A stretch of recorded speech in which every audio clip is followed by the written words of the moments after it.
HDFC bank जैसा share जो 1500 रुपए के आसपास बेस बना रहा था, अब 1650 रुपए का हो गया है। महीने भर में 15% के सॉलिड रिटर्न्स दिए हैं। तो क्या ये हम मान के चलें कि अभी ये तेजी यहां पर नहीं थमने वाली है, ये स्टोरी लंबी है? देखिए, एचडीएफसी बैंक के अंदर यह जो साल रहेगा FY25, इस साल के अंदर कोई बहुत बड़ी प्रॉफिट ग्रोथ नहीं आने वाली है। बैंक रिकॉर्ड पे जाकर के बोल चुका है। बैंक ने ये भी कहा था कि इस समय 2 क्वार्टर तक या 3 क्वार्टर तक वो अपने कॉस्ट टू इनकम रेशियोज़ को संभालेंगे, अपनी कॉस्ट जो है उसको ठीक करेंगे वह। तो FY26 will be a better year for HDFC bank in terms of growth. तो अगर मार्केट में ग्रोथ आएगी तो 1 या 2 क्वार्टर पहले बैंक्स या फिर हम देखते हैं कंपनियां ठीक होने लग जाती हैं। तो मुझे ये लगता है कि एचडीएफसी बैंक के अंदर अगर आप ये सोचते हैं कि अचानक 2000 तक हो जाएगा, जैसे बजट इलेक्शन के बाद, इलेक्शंस और बजट की पीरियड के अंदर लंबी इसमें तेज़ी आने वाली, ऐसा नहीं होगा।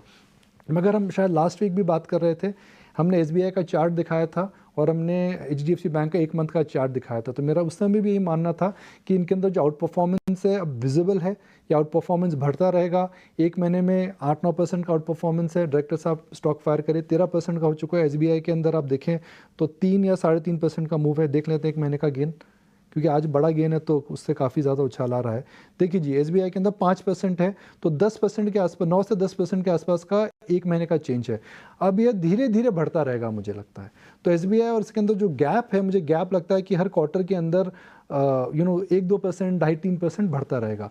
तो आउट परफॉर्मेंस का जो चक्र है वो प्राइवेट बैंक्स में आएगा। मगर मैं यह भी बताना चाहूँगा कि प्राइवेट बैंक्स बड़े हैं, इनकी मार्केट कैप छोटी नहीं है।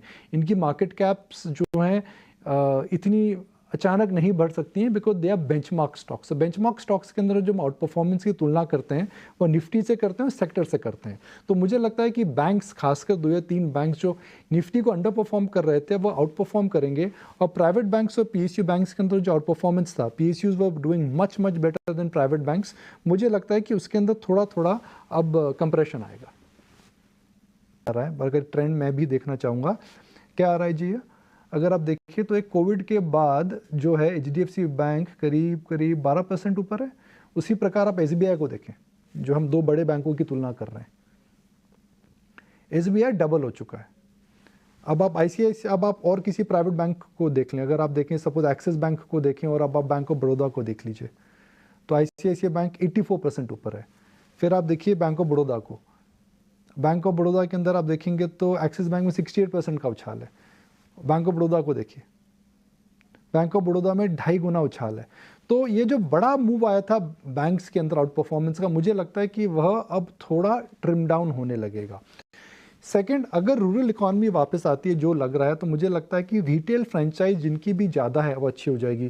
बिकॉज रूरल इकॉनमी वापस आती है तो जाहिर सी बात है जो रिटेल डोमिनेशन फ्रेंचाइजीज हैं उनके अंदर भी तेज़ी आ सकती है। तो प्राइवेट बैंक्स के अलावा मुझे लगता है कि छोटी माइक्रो फाइनेंस कंपनीज या फिर छोटी एनबीएफसीज, उनके अंदर भी उछाल देखने को मिल सकता है।